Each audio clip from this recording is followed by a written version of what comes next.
Hello and welcome from the Center for Excellence in Teaching and Learning at Madison College.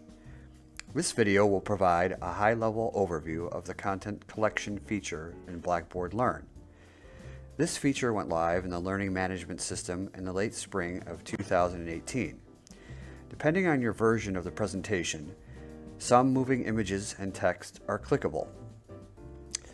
Blackboard's content collection is a file repository that allows faculty and students to store, manage, and share content.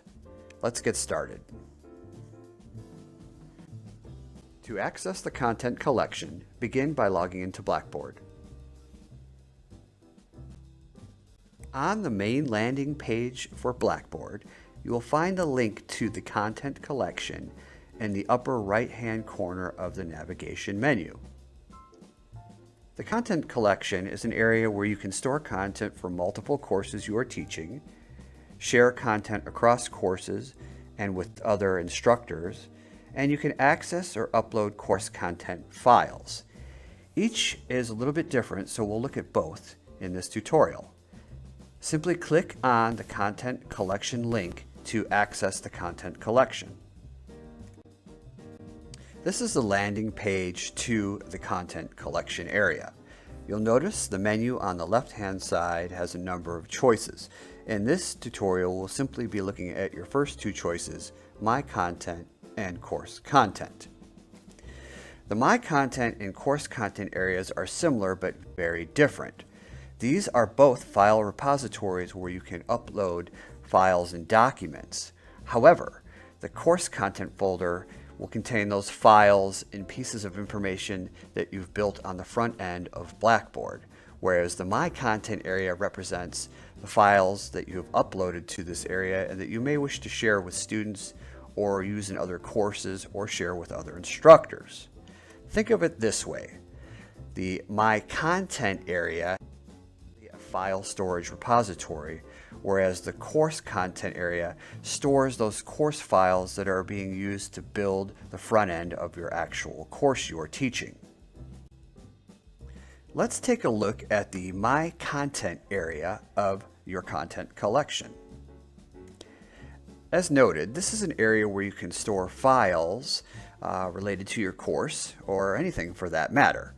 In this example, I've created a Fall 2018 assignments folder where I might place a template for a journal or a written assignment. Creating folders in your content area is very easy. Simply click on the Create Folder icon on the action bar, provide a name for the folder, and then you can customize the options for the folder accordingly and hit Submit to save. Alternatively, once you have a folder created, you can always upload files individually or as a zip archive to this folder. It's that simple. Now let's take a look at the course content area of content collection. The course content area is similar but very different to your My Content area. The course content area contains all of the files used to build your actual course.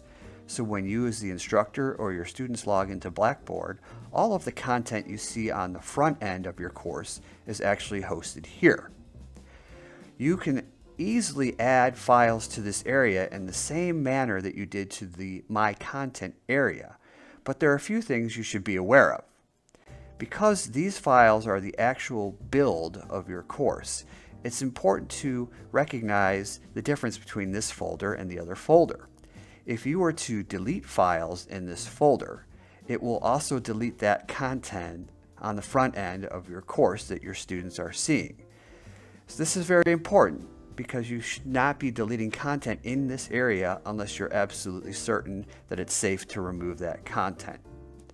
The advantage of this area is you can upload documents and pages that are specific to this course and then easily link or display them on the front end of your course or share them in other courses.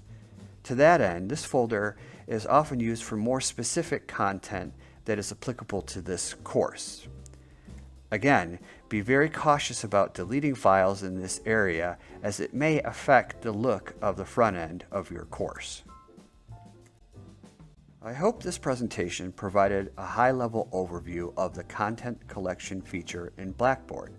The next tutorial will look a little closer at sharing content you create in those folders and linking it, as well as setting permissions for different users. If you have questions, feel free to contact CETL at 608-246-6646 or drop by our office